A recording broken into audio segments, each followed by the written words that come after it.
and welcome to the third module of this SPINTeams would be an entrepreneur training program.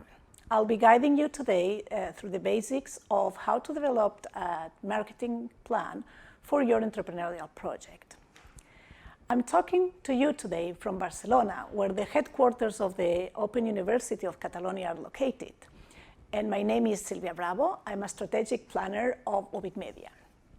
Ubic is a communications agency that works regularly with the UOC, and we work with them developing marketing strategies for research-based innovation and entrepreneurship. And at Ubic, we have developed several marketing plans for research labs, and we have worked with entrepreneurs like you in preparing pitches to approach investors and to get launched and get ready and get the first customers for their business.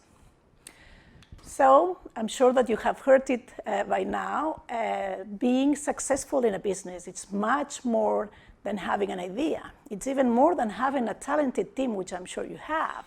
It's more about having a plan, knowing where you want to go, getting ready, getting the resources ready, planning ahead, understanding what you may need to do. And this is what we are going to be learning today. Today, we are going to be learning how to develop a marketing plan, which means aligning your project with the environment and the marketing. Understanding what needs to be done, defining a strategy and a set of actions that will help you get there, and then finally, putting all those actions in place and making sure you're going to run them efficiently. Okay? So that's what's going to happen during the day, during our session today. And, first things first, let's get started. So this is our goal today, okay? It's to create this effective roadmap for any entrepreneur that is trying to either launch their business or to grow their business and get ready for the market, okay? So how are we going to develop this marketing plan? Well, there are a few questions which are key and that are going to help us develop this marketing plan. I'm not going to say without thinking, because there's going to be a lot of thinking involved. But I'm sure that by having these questions aligned and knowing that you need to find the answers, and I'm going to help you find the answers to those questions, this is the way that you put your whole marketing plan in place. Because at the end, what we are trying to develop is this document, this management tool, okay, that's going to help us position our business in the market. So what are the questions? These are the questions. The questions are who, what or who for, where and how. This is who we are, our business, right? What we want to do. What are we doing this for, and who are doing this for? Where we want to go, and how are we going to get there? It seems easy. It's easy, somehow easy, but we need a methodology, a way to get there, okay? By answering the who question, we're going to be able to develop what's called the mission and the vision statements of your business, which are very important because they define who you are and envision who you're going to be in the long term. By answering what and who for, we are going to perform an internal and external analysis of our business and activity. And that's very important because that means having all the pieces, getting all the pieces together so that we can plan ahead in the future. The where is going to help us setting our strategic and specific objectives, which are important so that we know at each moment what needs to be done. It's more than, first we start with a generic plan, and then we are going to say, okay, to get there, this is what needs to be done at each time. And finally, we do the how, we create that action map, and we align our resources, our calendar, our milestone with all that needs to be done, the people that we have, okay? Everything in place. So the first two questions help us. It's kind of our analytical part, understanding everything that we need to know about our business, from where we are to what, to what's around us, to what we have, okay? Second, we are going to do the strategic planning, knowing that, think about where we're going to go and what needs to be done, and finally, decide about the execution of our marketing plan. So before we enter the first question, let me tell you something which I think is very important, and this is, some of the things we're going to be discussing today may seem easy, may seem like, oh, I know that. Oh, I'm sure I have everything in mind that I need to know. And you may have, that idea of, I'm going to skip that part. I'm going to go to the next thing because this, I have it covered. Okay, don't do it. Trust me. Getting, all the elements of this marketing plan, having done all the analysis, having done every step of your strategic thinking, it's important. And it's going to require some time now at the beginning of your, preparing your business for the market, but it's going to save you so much time later. It's going to make your life so much easier later. It's going to prepare you so much so that you're going to be able to answer fast to whatever comes later, that the time you're going to invest here, it's going to be worth. Okay? Trust me. Okay, let's start with the who. So what we are going to be talking now, it's about this, who is my business? Okay? What I want to do, and this is going to help us create this mission and this vision, that statements that we were talking about, okay? We are kind of defining the DNA of my business, okay? It's the core of my business, understanding exactly who I am and kind of my first action to position myself in the world, right, in the market. Okay, so to write my mission, you have to think about this is your reason for being. The reason for being of your business. It is that activity that justifies that you exist as a business, okay? This means when thinking about your mission, you are thinking a bit introspectively. You are thinking about, it's an internal focus. And you're trying, however, right, you're trying to define a statement that it's not about this today, it's more a timeless statement because it's kind of defining your identity, okay? Having said that, it's very important that your statement is precise, is clear, is catchy, and should not be long, right? Because the mission is something that someone else has to read and, get in their minds fast and then say, oh, I know what they do, or kind of what, more or less, right? They have to get a very clear idea of what this business is about and what you're trying to do, okay? In a kind of conceptual and catchy way, right? We are not trying to define every objective of my marketing, of my business at this point, okay? So how you're going to create that mission? This is kind of a recipe of how to do that so that it's much more easier for you to, start drafting your first mission, maybe. So the idea is you want to answer to questions like, what's the activity of my organization, okay? And what needs does it satisfy? And that's very clear for you, right? There is no need to go to the market unless someone needs something that you are trying to serve, to sell, or or to provide, okay? And what makes my business unique, right? Unless you are a pioneer in the field, probably there is at least one more company out there that will be performing services or selling products which are at least similar to yours. Maybe not exactly the same, but could be very close. In some cases, there might be even a ton of them. But there are things that make you unique and could be very different. The things that make you unique could be the language that you use, could be that you are close to the person that you are going to be selling the products, could be that you have a more innovative way of solving a problem. There are tons of reasons why your business might be working. But you have to find and think about what makes you unique, okay? And answering those questions, you put that kind of in a short sentence or in a couple of sentences, and you create what's called your mission, okay? Once you have your mission, that's kind of defines your identity, who you are today, you may want to be thinking about your vision. This is how you envision yourself, your business, in the future, in a few years from now. And to think about that, you want to think about kind of the mid-term future and then in the long run, right? So it's the image that you want to be creating, in the minds of your customers and even your team and the people you work with and your partners. That's kind of that vision of where you are going to. So this time, you're moving from that internal focus from the mission to this external focus, where now your vision is tending towards. It has to be very inspiring. It has to be even, I would say, even more catchy, if that's the word, than your previous mission, right? But being catchy, being inspiring does not mean that it has to be utopian. It can be a bit idealistic, right? but it should be something that you really envision your company doing. There's no good in trying to create a business that is, standing on something that will never be a reality. That's not going to be good for you. It's not going to make your customers approach you, or maybe it will, but then they will not like what they see, right? It's not going to get funding from your investors. Okay, so we are idealistic. We have a vision, a long-term vision that is maybe today not yet a reality, but it's not utopian. We think we can get there with the proper time and resources. Okay, and again, keep it short. You don't want to be doing it very long. Okay. Again, a short recipe to create this vision. Okay, 2 simple questions. How do you want to be perceived in the future? How do you want, that your company and that someone that thinks, that knows you today and knows you in 10 years and say, that's what I thought they would be, right?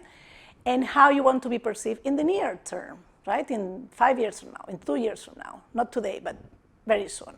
Okay, and by answering those questions, and again, keeping it short, keeping it catchy, because it's a sentence that has to be appealing, that has to be, to the ears of your customers, of your team, of your stakeholders.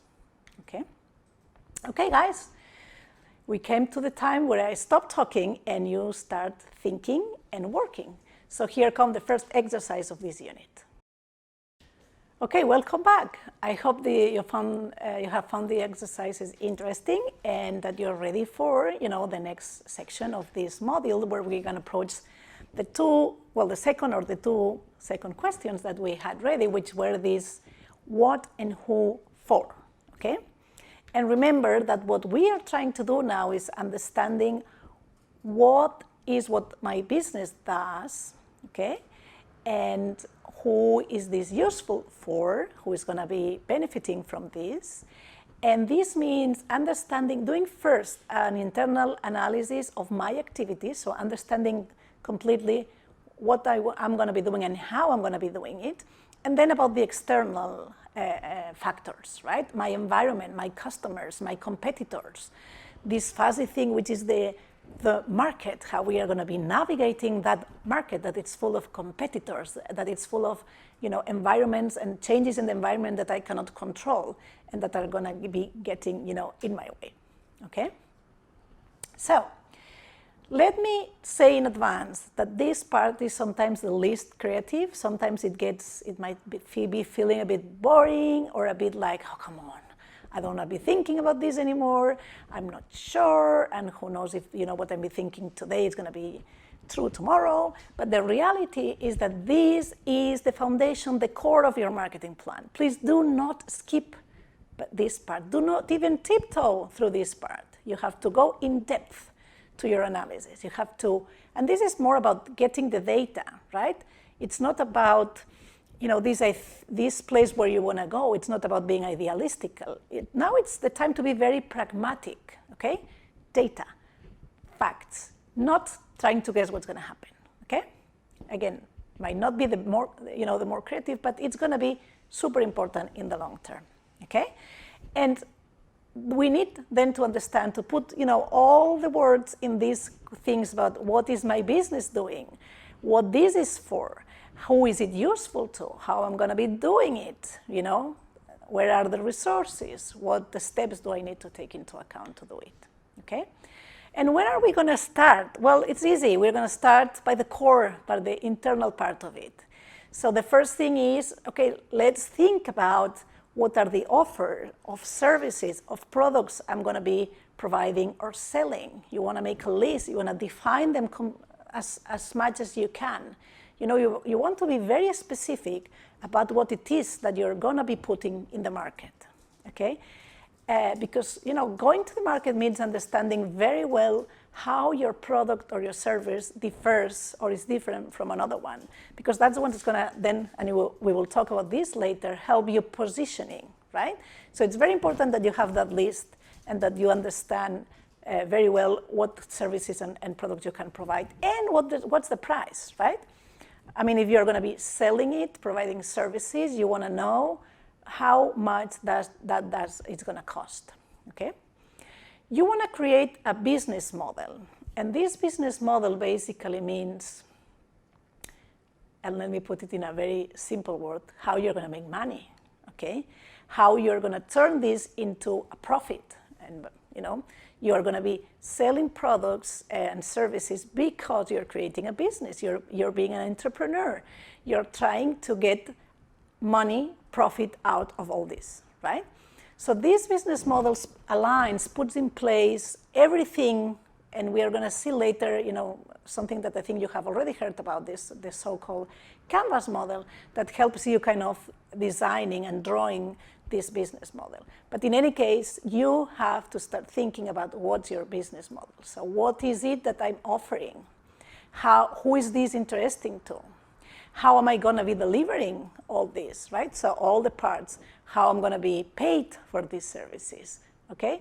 And all the resources that I need to do all this, right?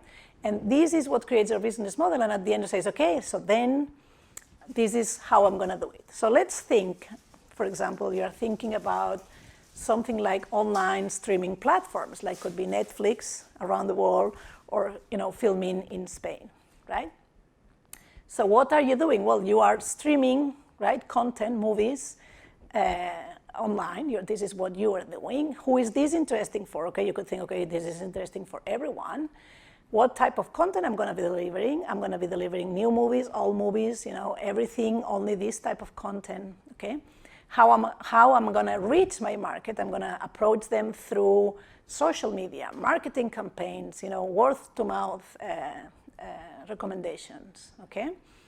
How I'm going to be, making profit of it. Who are my competitors? Well, the cinemas, other platforms, TV, okay? And at the end you might say, okay, how am I going to make profit? So I'm going to be selling subscribers, right? I'm going to be asking people to pay, and then they can consume as much as they want. So that's kind of the model, the business model of Netflix, right? While Filmin, which is something very similar, might have come to a similar answer. So they also have a subscriber mode, but maybe to differentiate and to have a plus with respect to other platforms that may be offering many more movies, okay?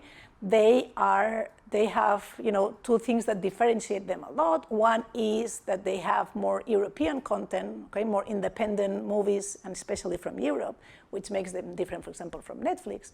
But they also have both a subscriber mode, and then you can pay per movie, okay?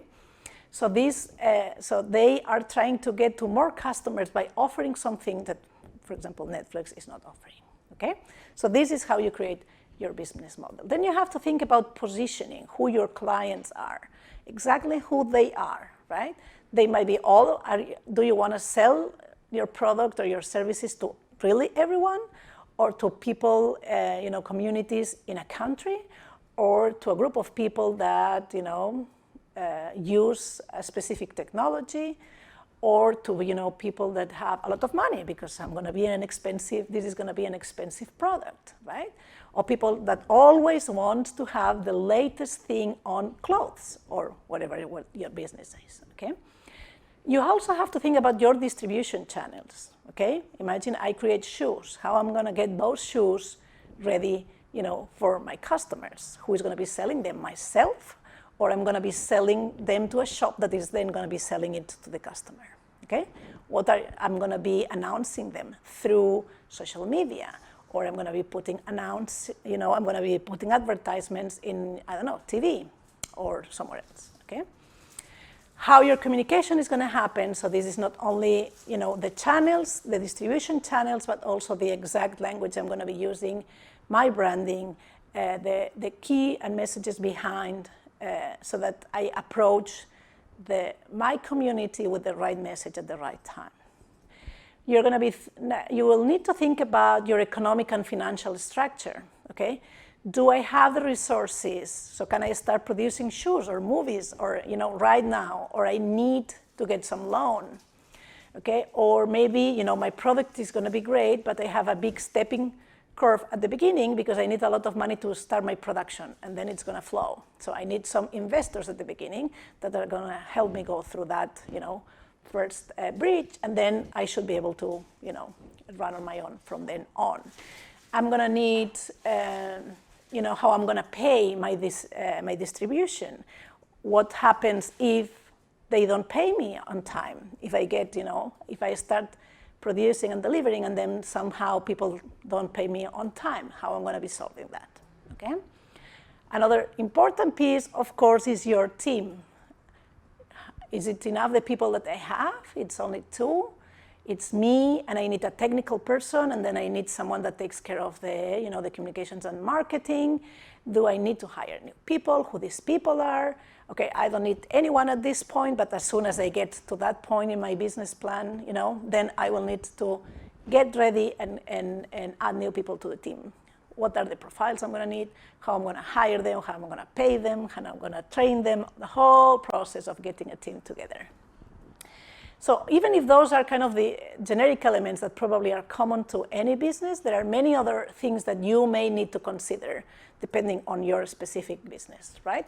And I'm thinking now about things like your brand, okay? Maybe you already have a brand and you're trying to grow your business or, to make it a bit different, and you want to think if your brand is the right one, if it's, communicating the way it has, if it's competing well with your competitors, if it's positioned well in the market. Or you may be considering, I'm going to be selling cell phones, right? And, my positioning in the market is I'm always going to have the most, update, the top thing, the pioneer, the new technology. Is that true? Is that going to be easy? Do I have the contacts? Do I have the people in my team that are going to allow me to keep that position in the market? Or I'm selling, cell phones which are the most sustainable, and respectful with the environment. So maybe they are not the high tech, but if you buy these products, they are going to be really energy efficient. I'm not going to be wasting, materials, okay? Is that correct? How do I keep, right? Because other businesses are going to be also evolving on that and might be, addressing all those points too, maybe not today, but maybe in 3 months, right? So if that's an important part of my business, I need to keep that in mind all the time and make sure I can, build on that in the long term too, okay? And there may be many others, right? But just to think about a few. Being in an European project, there may be things to consider like languages or how I'm going to be approaching markets that speak different languages. And do I have, the internal capacity to do that or I don't, okay? Just again to put another example. So once we have this, first layer, this core of my business, then we are going to go to the next layer. And that's to start understanding the environment. And we have divided the environment in 2 layers. What we call the microenvironment, and then we'll do the macro environment. So for the microenvironment, we understand things which are outside my company, but very close to it, very attached to it, okay? So it's kind of, the first, once you get out of your company, the first thing that you need. Of course, customers are there, right? This is our first thing that we need, even if it's not internal, right? But that's something that clearly we have to think about. So for these customers, we want to be thinking again, really, again, think about writing them down in a place, in a board, in a paper, in an Excel file, whatever you want to be using, and think about defining very well your clients, and that means thinking about their demographics. Are they from a specific country, of a specific gender, age, interests, whatever you want to think about your clients, that helps you define exactly who they are and where are they, and ideas of how you want to approach them, right? If the idea is that they are interested in technology, you're going to be using jargon, you're going to be talking to them in that language, okay? But you need to define them first. What else do you need? Suppliers, right? I'm going to be producing phones, I'm going to be producing, streaming movies. So where I'm going to be getting the materials for my phones, where I'm going to be getting the content from, who are my suppliers? Do I know them? Do I need to establish contact with them? Are there more than one supplier? Is there more than one supplier for a material or for a content, right? Are the suppliers I know, do they have the prices I need? Are they going to be able to deliver on time?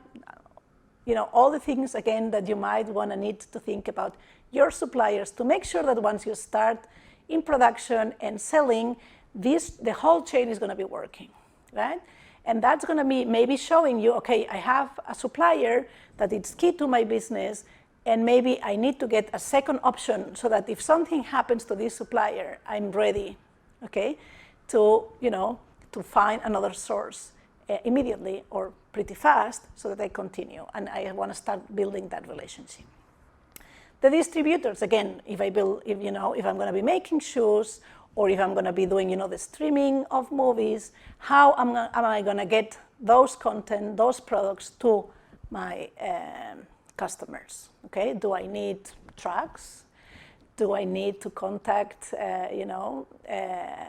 some online platform? I'm going to build my own, or whatever you need to think about this distribution line that is going to make sure that once you start your business, everything keeps going and your customers get what they need when they need it. No later, not before, on time, And finally, your competitors, and this is a very important part, right? You need to understand who else is there around you, and your competitors might be competing for the exact same product or for similar things, right? It's not only, okay, I'm going to be selling, again, shoes or, or movies, right?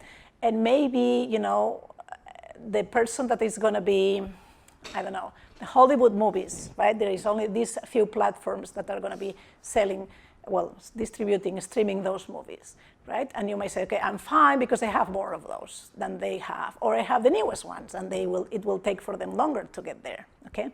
However, what if part of my audience is in Europe, and they not only want to see the movies from Hollywood, but they also want to see the movies that are produced here in Europe, right? So then you want to be, you have that added value to them, and you want to understand how that works, and if your competitor is going to be able to jump in and and get that benefit, that differentiation from you super fast, or how you're going to build those relationships with your suppliers, with your competitors, so that you can keep being unique. Remember, we discussed about being unique as a business, okay? Having something that makes you special, okay?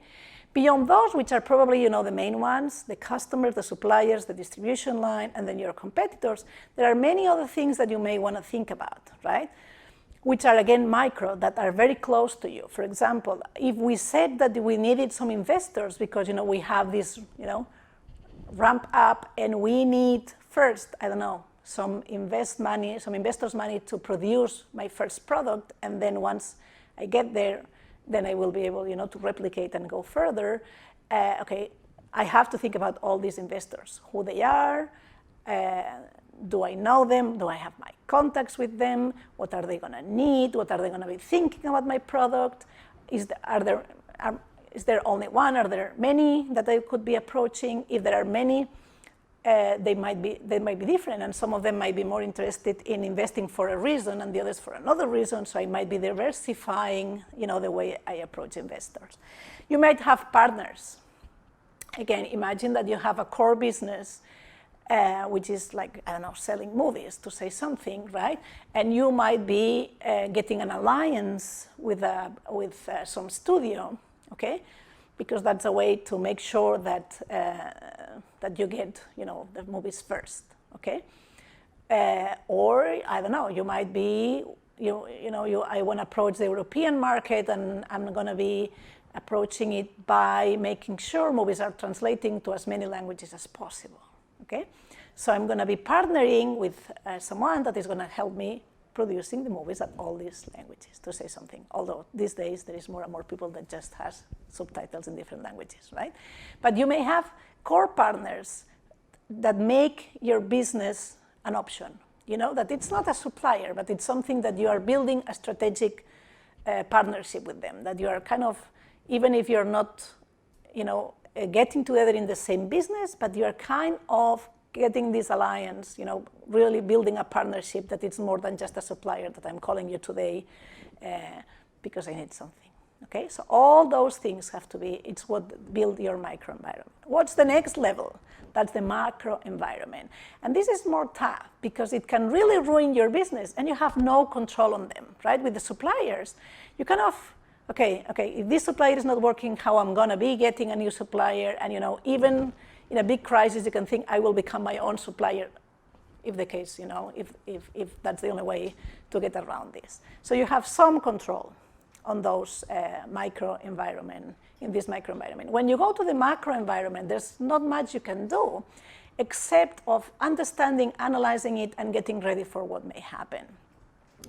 And these are, these are the several factors that one has to think about, and that incorporate, the political factors. Okay, if I'm going to be doing, let's suppose, a business in a country that right now is under a big political crisis, so the whole thing is very unstable.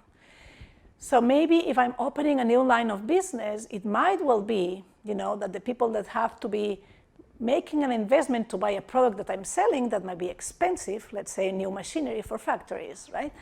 That's not the right moment for them to do that, because even if it's an innovative product that might help them in the long run, since the whole situation is so unstable, they will not be ready to do that step, to do that investment in their company, so to become our customers, because they don't know what's going on around them. Of course, political factors may also have an impact on the taxes you have to pay, Political factors like being or not being in Europe, right? Things like that, that may have a direct impact on how your business is going to be running in that specific region, for example, okay?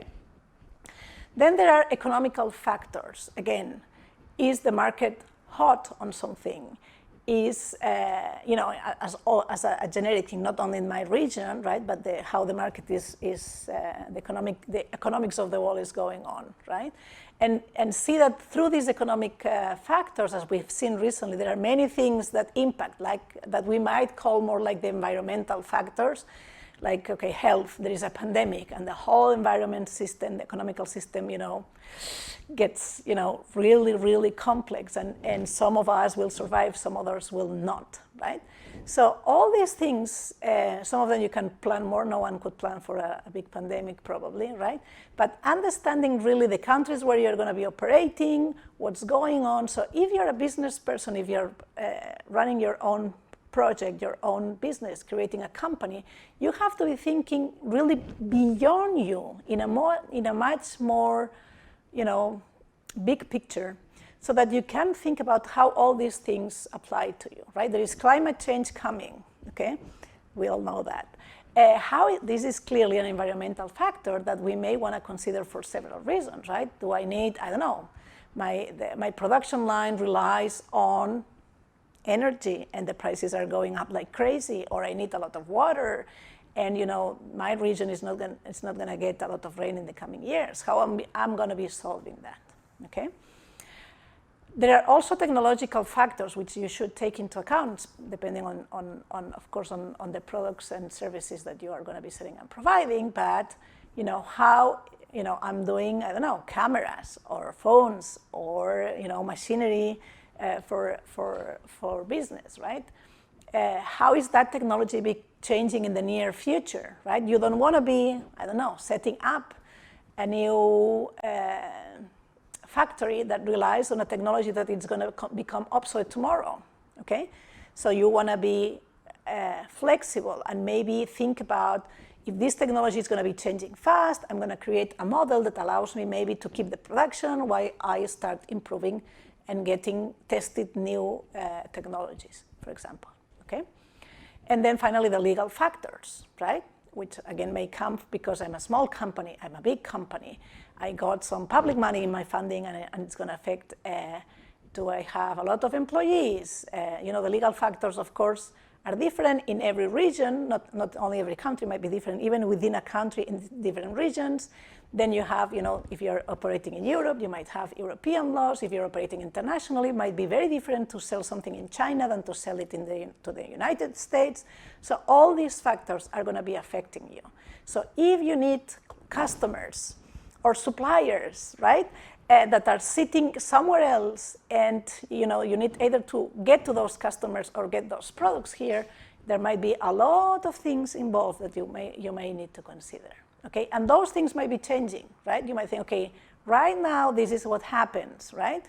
If I'm working with China, okay, this is how I get my products from there, or how I approach. But think about that; those things might be changing, so you might need to be worried or concerned, or at least alert about how things are changing in China as per political environment, because these might be at the end affecting things in the long term on your business. Okay, so as you can see, it goes from very specific and internal things, the details, to the more generic things, and all of them are important, because you might have a great product, you might have it produced nicely packaged, ready to be sold, okay?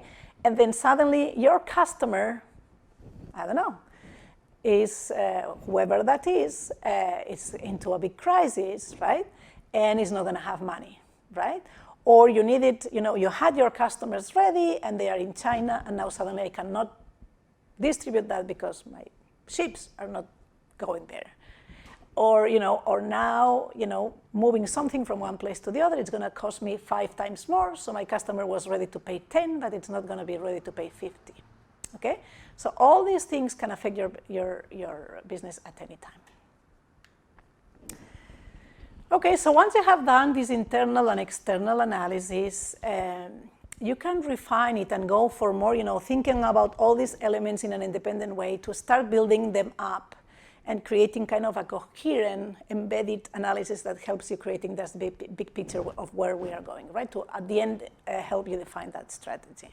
So that means first, start thinking about positioning your business. That means thinking about how your customers are going to see your business, are going to learn about you, and are going to think, okay, that's what I want, or that's not what I want. Oh, that sounds interesting. Let's see, okay?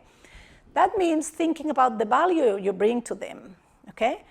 So you have to think about, okay, they are going to see me, and they are going to think I'm interesting for them, and I'm giving value to them because I'm cheap, I'm reliable, I have something that no one else has, I'm new, right? Whatever. So that means, again, thinking about what's the value and how you communicate that value, because maybe you have a great value, but you're not able to convey that to your customers. So they don't know, so that they don't get interested with you. Okay, so it is as important to have a value as to know how to communicate it properly and in a nice and catchy way, sexy way for our audience.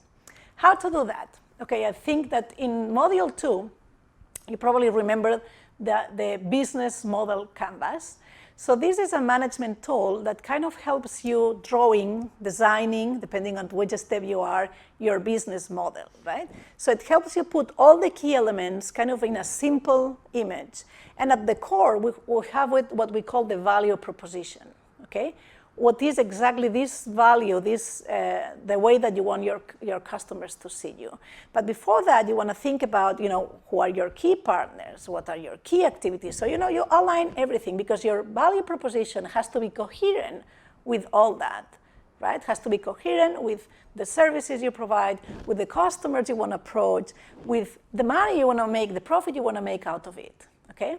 So all these elements help us, kind of, at the end, converge in building up this value proposition.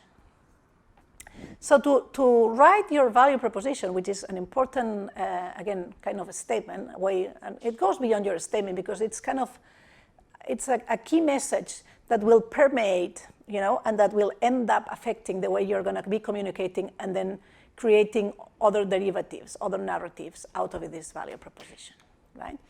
So how do you create that value proposition? Well, you have to think about several ways or attributions of what your value is, okay? And as we said, my value could be, it does it better. I have a product that performs better. It's better than the one sold by my competitor.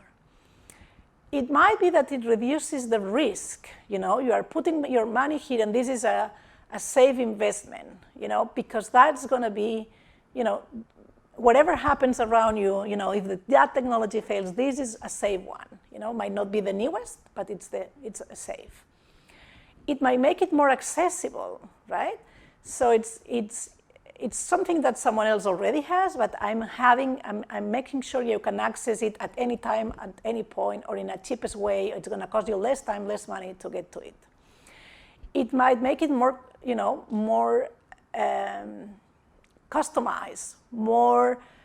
It's going to produce something that is really tailored for your needs. It's going to be a bit different from what I'm providing to that person there, because I know you, right? I know what your needs are, and I'm going to be providing you exactly what you need. Not any shoe, but the shoe you need. Not all the movies you like, okay? It's convenient, okay? There may be others that sell it, but I'm going to bring it to your door, or I'm just next door, or just call me and I'll make sure you get it, okay? It might, it might help with the connectivity, right? Imagine that I'm the shoe producer, and I'm going to make sure that, that I'm going to make it helper for you, the seller, to get to your customers, because I'm going to be helping you somehow, or selling, bringing your shoes to every place that you need them. It's going to save you money. It's cheap, or maybe it's not cheap now, it's cheap in the long term, because you will need less maintenance and repairs, right? So this is, it's going to save you some money. It gives you some status, You want to be that person that looks like I'm always have the new tech in my hand. I have it, right? Or a Rolex, right? It's, you're wearing that. That means you're a person earning a lot of money, right? What makes you look good? That depends on who you are and how you want to look like, right? But that creates your status, right? The design, again, it's something that it's kind of related to the status, right? But not only, right? Because it's about how easy it works, how well the design kind of benefits the use, for example, And it also is just that it's aesthetically very, very appealing, right? So I'm going to buy a coach, and this is as comfortable as that one, but this one looks so cool. I'm going to buy that one, right? And then the experiences, and that means about thinking about the feelings, the emotions that person is going to have around that product. And that's also a very important thing, because it's going to, think about Instagram, right? It's all about sharing those moments. It's all about creating those feelings, which we may want to think they are good or bad, but at the end, that's one of their selling points, right? That's one of their attributes, that they are able to connect and to immediately share an experience, a moment with someone else, okay? So that's also an important one. So how do you write your value proposition? Well, you can basically do, some bullet points and define the idea, and looking for those things and think, okay, I'm going to be, selling movies online to everyone, and I'm going to be selling the newest products, right? And I'm going to have the cheapest service. Now I'm thinking about something like Netflix, right? Or, I'm going to be maybe I'm a consultancy company, so I'm going to be working with you and providing you the exact services that you need at each time. So I have the expertise in A, B, or C, and the most important thing is I can bring new experience and develop new experience with you as you need it, and tailor the software or the strategy that you specifically need at each time, right? That could be another, okay? So a way to do that is you write kind of a headline, a headline of what my value is, and then you bring some details to it by adding some adjectives, right? So you think a bit first about, okay, my main value, let's say, is that I produce shoes, right? The best shoes, or the new shoes, or the most comfortable shoes, or the most colorful shoes, for everyone, for teenagers, right? And then you can add to that and start thinking about all these adjectives which are bringing new attributes to your propositions, okay? My shoes are, they will last for a long time, right? They are built with, sustainable materials. When I produce them, I use very low energy, okay? So think about all these attributes that will help you competing with others. Okay, so now you got your value proposition, you understand very well the value you bring to the market, you have already defined, your business model, sort of, and now you are trying to approach your customers. And this is about segmentation. Okay, that means, okay, what part of the market I'm going to be occupy. If you think about, I'm selling shoes or movies, and I have in front of me all the people in the world that can buy shoes, or that can see movies, or that can buy a Rolex, right? And now I'm thinking, okay, of all the people that could do that, which ones I'm going to be addressing, okay? And then you start segmenting them, okay? And segmenting them means we are going to learn how to do these segmentations with several examples in a few minutes. But this means creating kind of groups of people, of communities that I'll be trying to approach, that's going to be constituting my market. My real market, it's not going to be everyone out there, probably. It's going to be a part of it, a segment of it, or maybe some segments, scattered around that all together build the market I'm going to be approaching. And once you know that very clear, then it's the turn to start bombarding those people with the messages, with your products, to make sure they buy, they consume what you are going to be providing and selling, okay? Simple to say it, let's see how to do it. And first, let me read this statement, which says, segmentation is acknowledging that you can't serve all clients with the same level of satisfaction. And that's an important thing, because that means also that probably you will need to, sell your products and your services using different messages for different people, because they are expecting different things, because, because, if you're selling, just to put an example, right? Shoes, I don't know, I'm just thinking about with certain materials, right? Maybe for a person that, I don't know, is standing up for a long time, or running, or sitting, or whatever, these are not perfect for them. That could be an option, right? Or if I'm selling iPhones, or very expensive phones, I might be approaching a segment that maybe would love to buy it, but it's not going to be able to buy it, so it's going to feel like, so you want to think about, okay, I'm not going to be approaching them at all, so I'm not going to try to sell them, or maybe I am, and the idea is, get that present in your life, it's, you have worked hard, you have done this, now it's, your time to buy, we are still going to try to get there, or at least partially to get there.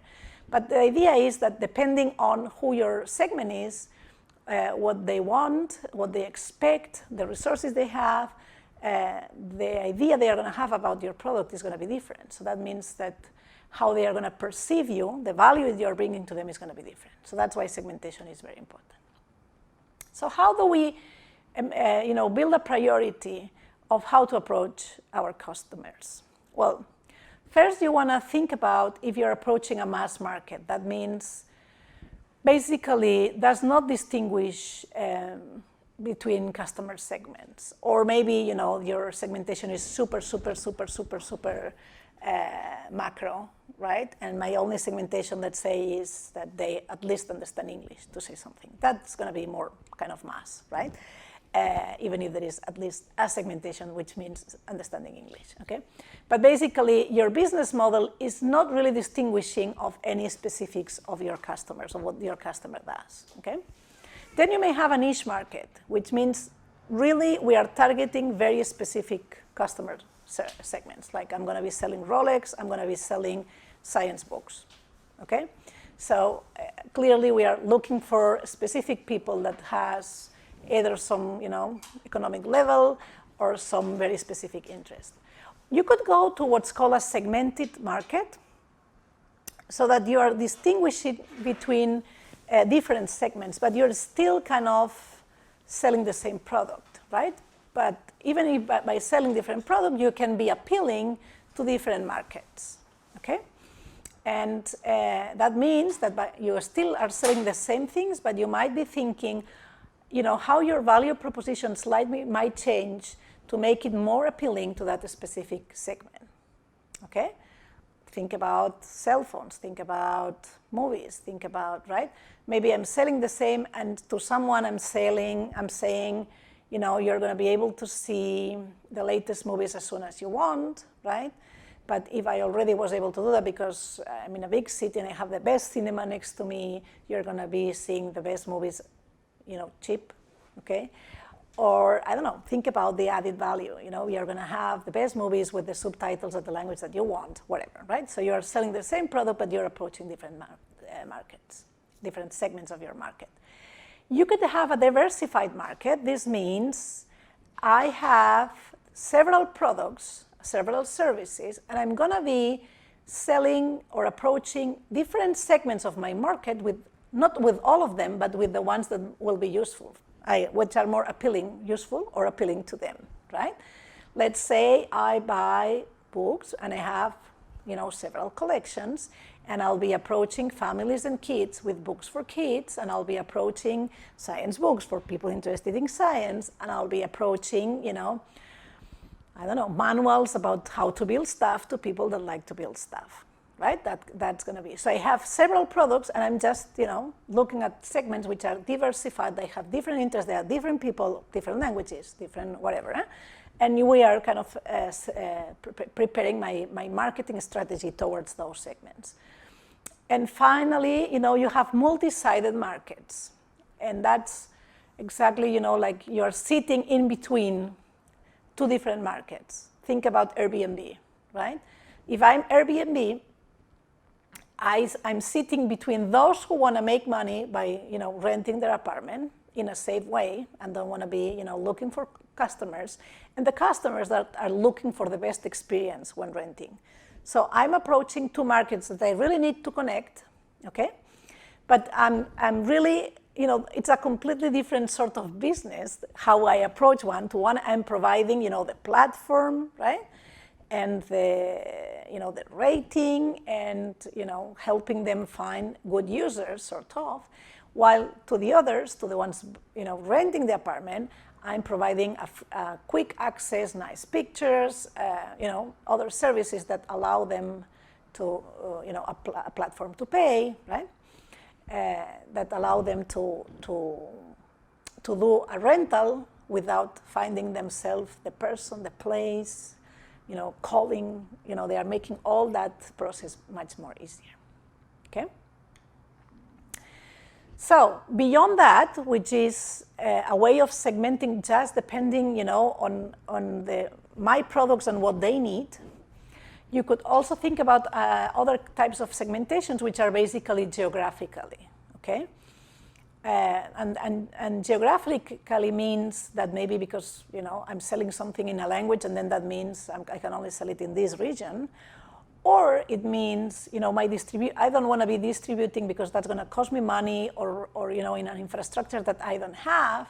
So I'm going to be selling shoes, watches, phones, whatever. But I don't want to be thinking about selling those shoes in France. I'm going to be, because, I'm a small business, I'm okay with selling this in Spain or in Germany or only in France, but not in Spain, right? So my business only, is going to be relying in this region. It might be demographics, right? I'm going to be selling clothes for women, even if I have two boys, and I have to say that many times I'm against this differentiation between this clothes is for you, this clothes. I want to decide what clothes is for me, right? But let's say you want to be selling things for people that consider themselves women, a woman, or I want to be selling things for small kids. That's easy. Or I want to be selling or giving services to elder people that might need some extra support, right? Or I might be looking for some behavior. As we said, this interest, or people that run often, or people that go to the mountain, or people that travel a lot, or people that commute every day. Right? So depending on what's your behavior, how you live your life. And finally, it could be more like psychographic, or I only buy things that are produced in a sustainable way and in a fair way, so that they treat all the workers in the whole chain, in a fair way. Or I only buy things which are done by, recycling materials. Or, I'm very concerned about the climate change, and, I always looked at, the energy, the carbon print, or all these things in the process, right? Other segments, technographic, right? People that think about technologies, and you can think about anything in between, right? But that's only to say you have to consider exactly who your clients are and how you define them. So once you have all these pieces together, there is another tool that is very useful, which is called the SWOT matrix, that helps you performing this internal and external analysis that we have mentioned before. So even if you have already outlined, now you're going to put all these pieces together, right? And to do that, it's a very simple process, and we have implemented it with many groups, and it's very useful. So first you think about your internal factors, and you put them in two terms, basically, which are my strengths and which are my weaknesses. To think about your strengths, you want to thinking about what advantages do I have, what I do better than anyone else, what resources, skills, methodologies I own, I have. I have such a great team, or I'm the one, my team is the one that developed this technology that others might be using, but I have developed it myself, or no one else has it, right? What does the environment perceive as the strength of your activity? Okay, there might be others, but all the others know I'm the one that, or think, hopefully know, that I'm the one that does this better, cheaper, in a more friendly way, right? So and then what elements facilitate my activity of my strengths? I have a very flexible business model. I have access to loans very quickly, and I can react to things that I need to do very fast. What are your weaknesses? What things can be improved? Okay, my team is great, but if I grow, I will be missing this kind of profile. Or what should we avoid it, right? As per, internal things. What do your clients detect when they approach you? Okay, they have a great product, but then when you try to approach maintenance, they fail on that, okay? What factors can limit the success of your activity? Think about, I cannot grow fast. If suddenly I become very successful, there's no way I'm going to be able to produce as many products as needed, so they might be feeling, that I'm not delivering. Or, I have a small team and I'm providing consultancy services. So, if I get 4 clients that, that are regular clients that need something today, I might not be able to, give them the service that they really need, and that's going to be a weakness, okay? And then think about the external factors, which are the opportunities and the threats out there, okay? The opportunities might be, okay, I'm selling, I don't know, something related to sport, and now, with this big pandemic, it's been so clear that we all need to do some exercise, that there will be more people in need of what I'm selling, right? That's going to be an opportunity. But there's going to be a threat, right? This, some opportunities might be threats depending on how you look at it, right?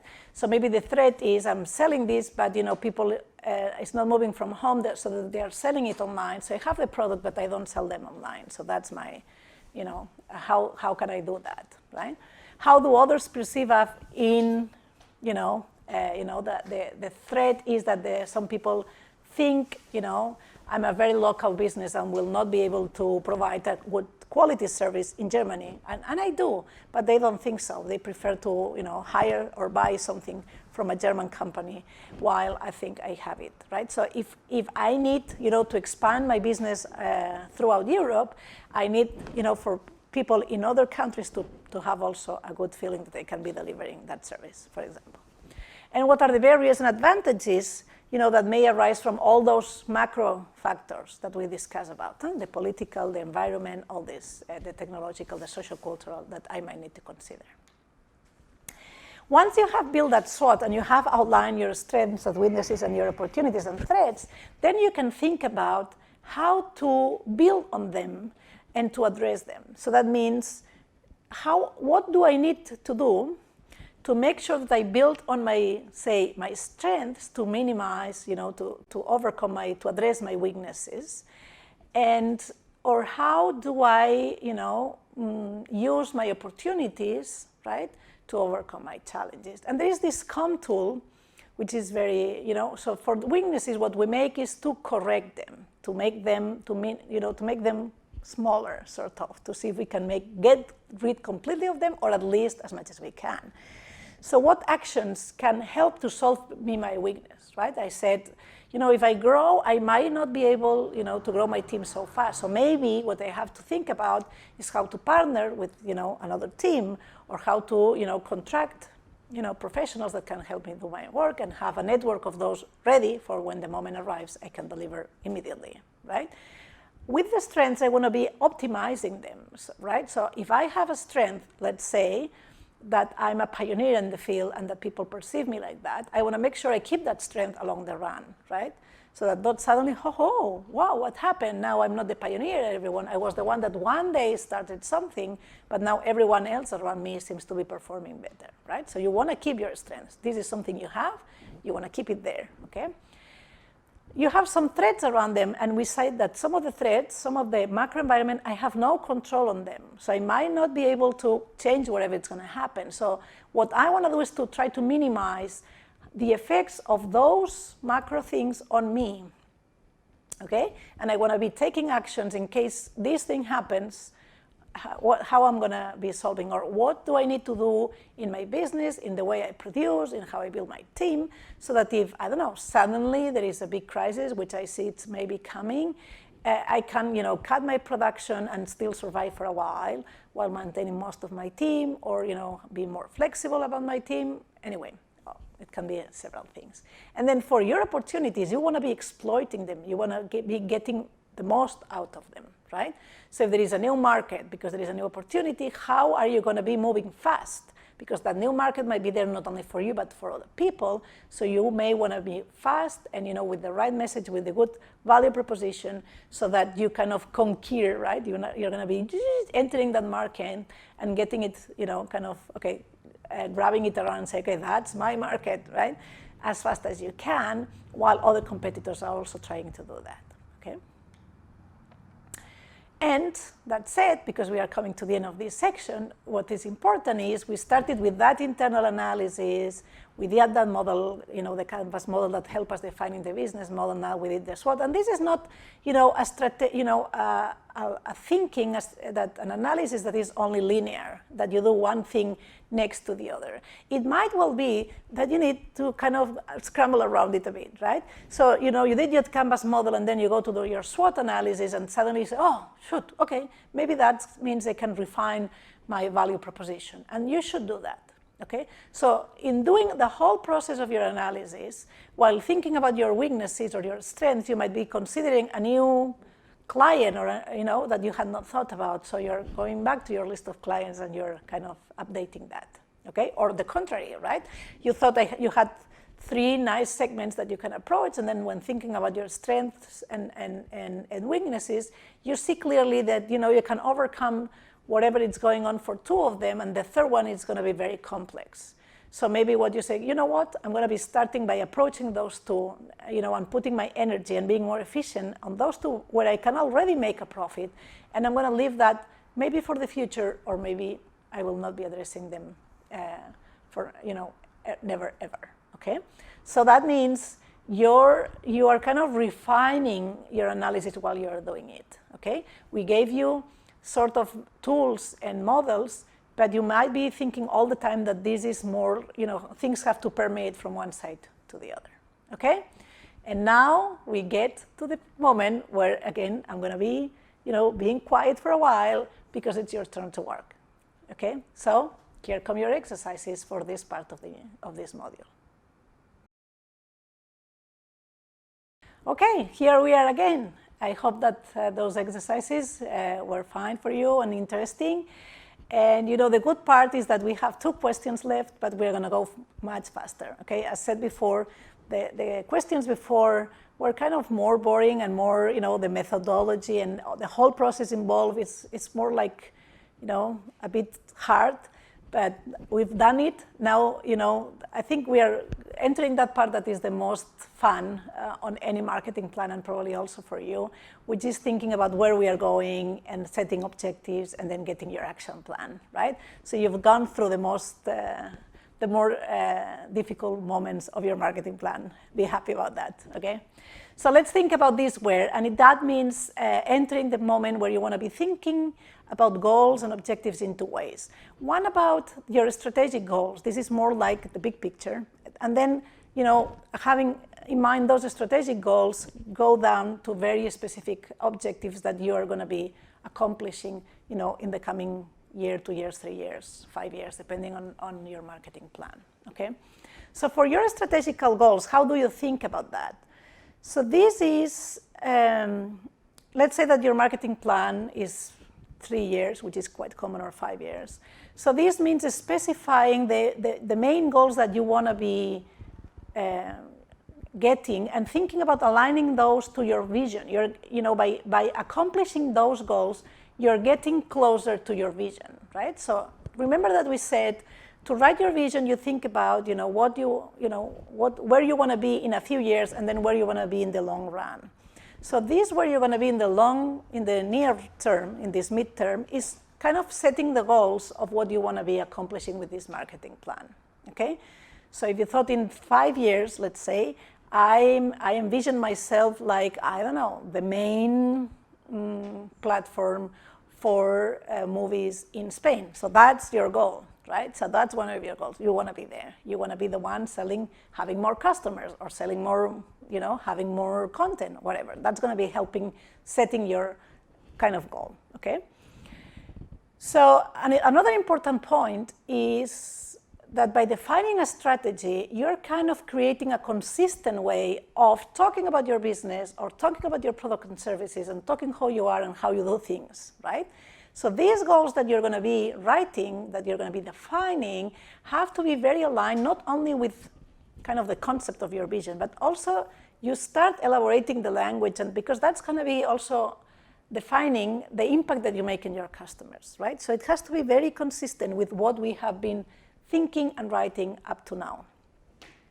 You want to be thinking about a few of them. It's not that we are putting, if you have a marketing plan of 3 years, let's say, you cannot be accomplishing 100 things, big goals, big strategic. So think more about 3 to 6. 3 might be enough for you, especially depending on how big they are. Probably it could be 4, could be 5, but think about, do you really need to set more than 5 goals for the next 3 years? Are you going to be able to, really accomplish them, do everything that needs to be done to do them? Probably not, okay?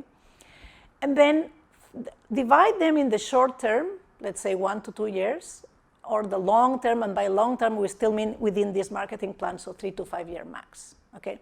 And why is that? Because some of them will depend on the others. As you will see, as soon as you start creating an action map, there are things that you do at the beginning that will help you get, to the next objective, right? So that's why thinking about, okay, where do I need to be? Where do I want to be in 2 years? Because, I don't know, I got money from my investors. If I don't get to this point in 2 years, I'm going to be running out of money and I'm done. So then you have to set your goals for that, right? But then up to the moment you get to the 2 years, I got that, then now I have to make this business sustainable. So that's the goal for my next 5 years, okay? Then how to write those strategic? You can have 2 different ways of writing them, or they could be 2 different sets of goals. Some of them might be very quantitative, right? So you want to measure them with numbers. And they can be, in that case, you want to be precise, ambitious. They have to be ambitious because they are setting you a vision, but they have to be doable, right? Reasonable. We want to be working hard to get there, but we don't want to be, working super hard and doing everything and having everything in line and being even lucky and not getting there. That means you set a bad goal, right? And those could be talking about sales targets, okay, or about profile targets, or about market growth. I want to be growing at 25%, whatever. I'm not going to be saying exactly how. This may come in my more specific objectives, but I want to go, get a 25% more profit because that's what I need, right? Or I'm going to be entering the European market, okay? because that's what I need, this is where I'm going. This is how I envision myself. Not only a company that serves Spain or Germany or France, I want to be a company that serves the whole Europe, okay? You can have more qualitative goals, so that's more an intangible goal. But they're as important as the others, right? And that might be more about your brand or your positioning and are going to help your quantitative goals too, right? So, no one knows me right now, and in 2 years, I want to be known as the company that, did that for the first time. Or I want to, in a few years, I want that customers in Spain know me as the online platform that are going to be, where they're going to be able to see the best European movies, whatever, okay? So how you want to be creating and formulating those goals? So you have to be very specific, and you have to be relevant. Think about your goals are, a few words, a few sentences, right? And so each one of them has to be relevant. We are not going to be, saying things just for the pleasure of saying, right? For the sake of saying. You want to be specific and relevant. They have to be realistic, but motivating, a bit of challenge, right? What keeps things going is that idea, okay, let's get this done. They have to be measurable somehow, even if qualitative. There has to be a way that I know if I have accomplished them. Most of the times for your strategics, they can be achieved in stages. And that's why then we are going to set more specific ones, right? To get to, be an European company, I might start by having business in Spain, then in France, then in Germany, then in blah, blah, blah. And at some point I have business around Europe, right? Positively formulating, always be positive. I would say that's a good recommendation for your life, but especially in marketing and communications. Understandable and attractive, not only for you, they have to be understandable and attractive for your team and for everyone that is going to be involved. Forceful, ethical, think about all the things you want your goals to be, okay? Once you have those, you go down to what's called operational objectives. And these are more narrow, and they can kind of target an action, something you're going to do to get to that specific point, okay? And those lead somehow, your operational objectives are going to lead to the accomplishment of your strategic objectives, okay? Usually they are more short-term or more, as we said, action-oriented. So you have to do a specific thing to get to those ones, okay?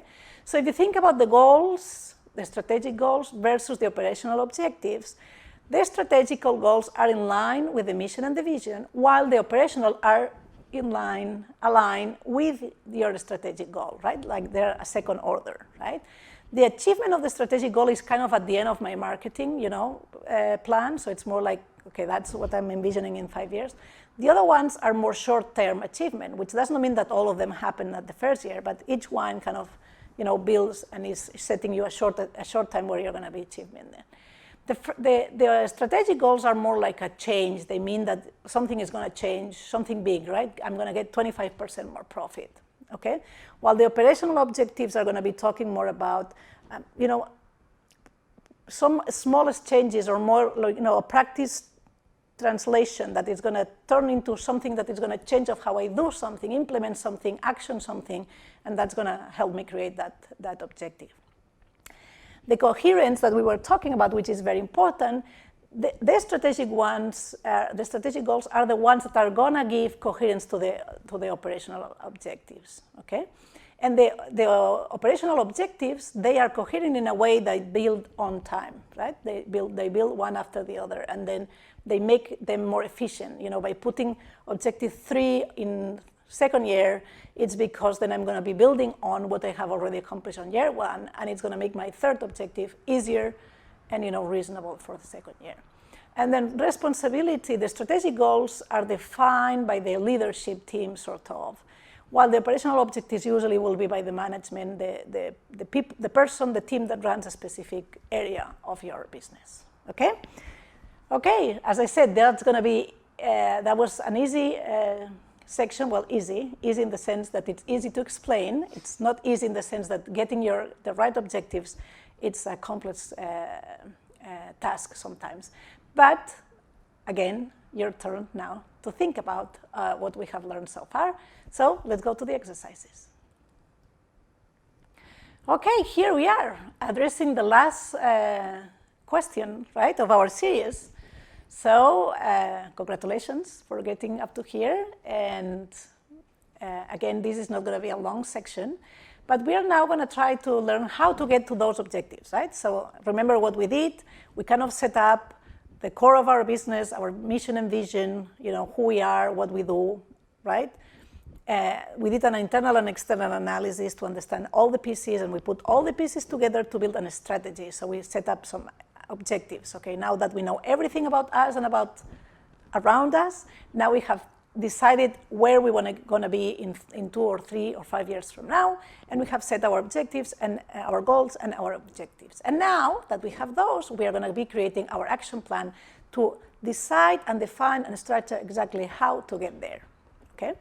So this is the action plan. It's just a set of changes, a set of actions that will help us accomplish our operational objectives, and by accomplishing our operational objectives, we'll be accomplishing our strategic goals. They have to be built in a coherent way, as I said before, right? You are going to put them in line so that one helps the other, right? So that's where your strategic thinking again comes in. And you have to think about, the Newton pendulum, right? You kind of move a ball, you let it go, and that puts all the others in motion. And that's how your your action plan kind of works.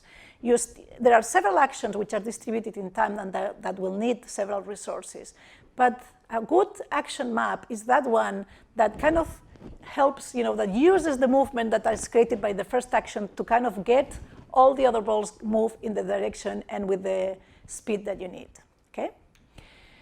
So to think about how to create about that action plan, we're going to think about what's called the 4 Ps, and that means thinking about your product, the price, the promotion, and the place, okay? And that's going to help us creating those actions. That means, again, going back to that initial analysis, thinking about these products and what we are offering, the price, so how much are my clients going to pay, and how I'm going to bring that value, and how I'm going to make sure that by paying that, I get some profit out of it, the whole chain. The promotion, how I'm going to get all these products and the value, and that people understand what the value I'm bringing to the different clients I have, and then the place, right? So what needs to happen from the moment I produce something to the moment it gets into the customer's hand. So then when you think about marketing and how to sell something, talking about the product means thinking about the quality of your product, how you're going to be packaging or labeling the branding, right? The name, the colors I'm going to be using, the letters, the type, right? The technical service, and I'm going to be giving some maintenance afterwards or not, or I'm going to be helping you installing it, how I'm going to be launching the product. The price, okay? Everyone is going to be paying the same. Am I going to be giving you a discount at the beginning? If you buy several, you're going to be kind of entering a subscription, and that's going to be helping you. The price might be different in different countries because, and that's, with the online selling, that's becoming harder and harder, but because people in different places are, willing to pay different prices, or because it's going to cost me more to get that product to that place. I'm going to allow people to pay by credit card or not, et cetera, et cetera, et cetera. The promotion. So what I'm going to be doing to get all this, that people learns about me. Am I going to be doing ads? Am I going to be preparing a website? Since I'm going to have subscribers, I'm going to have a newsletter so that then I can keep them posted about all the new things coming. I'm going to be using some influencers, so I'm going to be approaching that, an actor or an expert, one of these journalists that is writing about new technology, right? So who do I need to perform some very nice analysis of my website to have my positioning on the website on Google or on other search platforms? Do I need to go to industrial exhibitions or to professional fairs to be talking about my product? What needs to be done? And then the place, that is the sales model, right? Where the selling is going to be taking place, it's going to be online, it's going to be in a marketplace, it's going to be wherever it's going to be, and then think about all the actions to make sure that my quality is perceived, that the price is well set and recognized and perceived as a good price, right? And that we convey, okay, if you become a customer, all the benefits that come out of this. The promotion, right? That we get to the right customer with the right channel, okay? So by, analyzing these 4 Ps, we kind of understand all the things that we need, all the actions that we might need to do. And once we have them, then we kind of have all this idea, and then we want to create what's called an actionable plan from there, which means, okay, I have a set of actions, some of them are, overlap, some others don't. For some of them, I need resources of type A, for others I need money, for this I need more team, for this I need, right? So then I need to kind of put them, have a priority, and think about what needs to be done first, and what needs to be, and for which ones I need resources, for some I might need to wait a while. So this is a way of selecting the right actions, because you might have too many for the period of time that you want to be running your marketing plan. So you want to be thinking about how important it is, and you could, just put a ranking, a little, a lot, well, so, okay? And also how feasible it is, right? It may be really feasible if I have the resources, which I may have or not have, or it might be really feasible, but it might be, depending on things that may happen in the environment, or things that I might need to put in place to accomplish that, right? And again, you can, rate them. And by having all that, you are going to have, things which are easy to do, things which are important to do, and then you align those to your operational objectives, right? And this is going to kind of help you defining all your goals and your map. Of course, once you have them, it's key that as you are running the plan, you're able to measure that you are accomplishing those things that you wanted to accomplish. And that's why you want to be creating a set of key performance indicators, which are going to be telling you that by running those actions, you're accomplishing the goals you want to be accomplished and the objectives you want to be accomplished. So these KPIs are measurable and quantitative. It's a way to put a number, sort of, that is kind of telling you how successful you are with the actions you're performing, right? And by being successful in your actions, you're successful in your goals, because this is how you have defined your actions, okay? It seems easy. So what you need is sort of not only a set of indicators, but also when you're going to be measuring them, because maybe you're not going as well as you wanted to, so that means you will need to put an extra push or refine what you were doing, right? So you have indicators that tell you how things are going, and then moments when you stop and look at the indicators and think about, okay, this is going well, not well, and you take action depending on that, okay? So you analyze what's going on, you understand if success, if there's a problem, you act on that problem, or you build on that success, you implement corrective measurements, or you just keep going depending on what's going on, okay? Think about these KPIs as something which is called SMART, right? They have to be specific. So if you're trying to get an objective which is, I don't know, get customers from France, right? You want to be thinking about what that means. I want 10, I want 100, I want 1,000, right? Temporal, by when do you need these new customers? No, by tomorrow, in a year, in 2 years, in 3 years, right? They have to be measurable. How do I know that I'm going to be those customers? Because I have them on my website, because they really buy something, because I have contacted them. What's going to be your way of measuring it? They have to be relevant, right, for what you want to accomplish, okay? And they have to be reachable, right? They have to, I cannot say if I don't have, my objective cannot be have everyone in France buying shoes, because that's never going to be happening, right? So that they have to be achievable. And then, once you have this map, you have your kind of assessment, sort of your KPIs, your assessment in place, how you're going to be doing that, then you kind of assign responsibility. So actions will be happening if you have someone that is going to be taking care of them happening, as simple as that. So, and you can use what's called a responsibility assignment matrix, okay? So what's that? Very simple. You put your action that has a name, has a description, this is what's going to be happening. It may have sub-actions, I don't know, my action is I need a new website, right? So to have a new website, I might need first, I don't know, to get together the team, to do a layout, to prepare the content, and then to set up the maintenance, to say something. How, the duration, I'm going to do that during 12 months. What is the cost? How much is going to cost? The team that is going to be involved. Do I need the stakeholders? Do I need, I don't know, to subcontractor or someone to review it, right? What strategic goal and operative objective this is serving to, okay? And what type of action this is. And then you put the KPIs, how you're gonna measure that this is a good website or that it's done on time, okay? So I want a website up and running by day A, and by doing this website, I wanted to, I don't know, getting to all these people, so I'm gonna be, how many users do I have? How many people have approached me through this website? If I have e-commerce, how many operations have happened through this website, okay? So here is the how, and this is gonna be, we are moving to the last exercises where we are gonna be thinking about this roadmap, about this action plan, about how to decide the specific actions that need to be done, what type of actions they are, and how to put them in place, okay? So please go ahead, let's perform these last exercises, and then you come back for the wrap-up of this session. I'll wait for you here. Okay, here we are.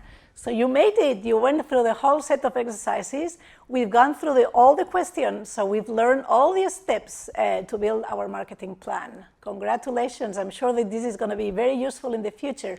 So let's just wrap up, and let me add a few things that I have not yet mentioned, and then just summarize the whole thing, and that's your module 3 done. So one thing that it's important that we mentioned, we have that roadmap, that list of actions, and you should put them in a calendar, right? It's not only about, once you have thoughts about what you want to be doing, what thing goes first, what thing goes, afterwards, put that in a calendar, because otherwise you're going to be losing track of time, and what happens is that there is always something that comes up that you were not expecting, right? And then that action might be delayed. And sometimes it's okay and nothing happens if you lose a day, but if you lose 3 months, maybe something happens. So if you have all your actions in line in a calendar, that's going to help you see, okay, the problem is not that if I don't do action A, I cannot do action 3. The problem, which you already may know, the problem is action 1 is not done by month 6, let's say, then action 3, which I need to accomplish my strategic goal, there's no way I'm going to have time, to do it, because I need 24 months to do that, and there's no time for that, okay? So that's why having the marketing calendar is so important, because it helps you keep on track, and it's going to make you more flexible, because sometimes you think, oh, shoot, this was unexpected, what I'm going to do, and you may lose a lot of time thinking about how to solve it, or you may just postpone the decision because you have other things to think about, right? Things are happening all the time. So your calendar is going to keep you on track, and know that, okay, I'm losing time off here, okay, there's nothing I can do really, okay, that means my next action that I had programmed in 6 months, and that would take 12 months, has to be done in 8 months, and then that means I need to hire someone else to be able to do that. So that allows you to make those correction actions to keep on track, and to make sure that at the end of your marketing plan, you really have done what you need to be done, okay? Next thing, global budget, right? We have put in our roadmap, okay, this action is going to cost that much, okay? Of course, and that might seem obvious, but let me say it, if you add up all the things you need for your actions, for your marketing plan, and you don't have the money to do it, that means your marketing plan, your goals are never going to be accomplished, right? So this means either you already have the money, so you put your global budget, you build up the whole action and say, okay, so this is what I need, all this money, all these people, all these resources that might go beyond money and people, and think about, do I have it, right? Or I don't have it. If I don't have it, that means that part of your marketing plan will be also to build the resources for the last actions to happen, which may be because maybe if you're helping your business to get more money, maybe I don't have the budget today, but I expect my marketing budgets to increase in 2 years because I'm selling more. So I'm going to ask my boss, or maybe I'm the boss, I'm going to put more money into my marketing strategy, okay? But you need to make sure that you have the strategy, the money, the resources to do what you need to do, okay?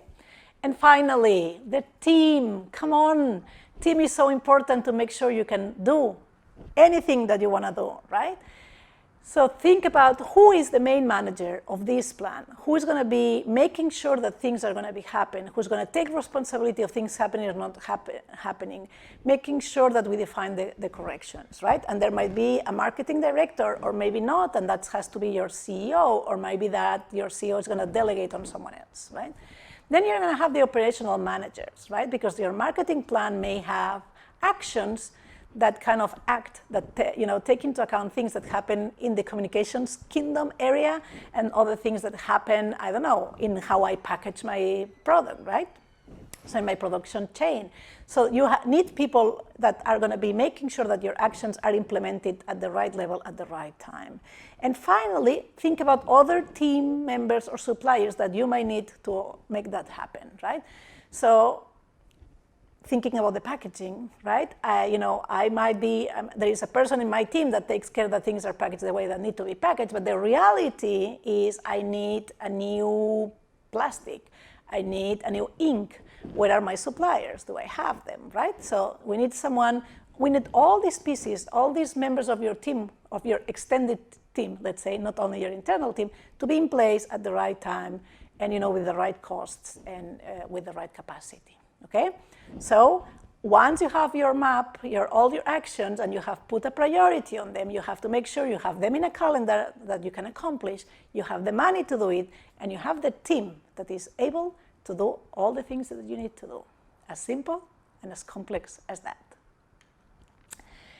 So once you have that, you have everything in place. Now, please don't lose track of your methodology. Okay? So marketing plan is not only the effort, which is an effort that is worth to develop your marketing plan. Now it's time to put your effort to keep your marketing plan up and running. Otherwise, it's not going to happen. Okay? So make sure you schedule meetings to make sure your plan is, keep on track and see who has to be in those meetings. And define a reporting strategy of how each action is going to be reported, to whom that's going to be reported, right? And when are these correction measurements going to be taking place? Again, that's going to be part of your calendar, of your budget, of your activity, of your team, okay? It's not useful to build a document and have it in a drawer and say, okay, my marketing plan for 5 years, here it is, everyone reads it, and then I put it in my drawer. That's a good step because at the end, you have done a strategic thinking and analysis, and it's going to help you align strategies, okay? But it's not going to be enough. If you don't have a follow-up and a regularly follow-up, this marketing plan is not going to be really implemented, okay? So think about whatever you need, I need to make sure that we have some software, right, that we all can access, and we have defined, some reporting tools that we all know about. Otherwise, I'm going to be training my team on how to do that, and make sure that this process of implementing and assessing, analyzing if it's going well, it's embedded in how you work in your company. And to end, let's say that you need an index to start writing this marketing plan that we've been talking about. So here it comes. You start by writing your mission and vision, by answering your who question. And we have discussed about how to do that, how your vision and mission statement have to be catchy, short, and have to be one internal, the other external, right? Then you go and do your analysis, and you do your internal analysis, your micro and macro environmental analysis, and your strategic diagnosis, for which you may be using your Canvas model, the SWOT model, and the COM analysis tool. Then you set your goals, which are 2 sets of goals, goals and objectives, the strategic ones and the more operational, and based on that, you prepare your action plan. This is, you define the actions that are going to make your objectives possible. Okay? Once that's done, you draw your budget out of that, you put that in a calendar, you define the team, and then you put your work schedule and follow-up, and then that's it. Then you have the document ready, okay? So I hope this is going to be useful for you, and trust me, a good marketing plan is not, I would say, the thing that it's going to make for sure 100% that your business is going to be a success. But I would say most businesses are successful and are going to be able to overcome, challenges ahead. Most of the business that are able to do that, they have a good marketing plan in place. Okay, so effort is worth. Now you have kind of a recipe of how to do it. Just use it, okay?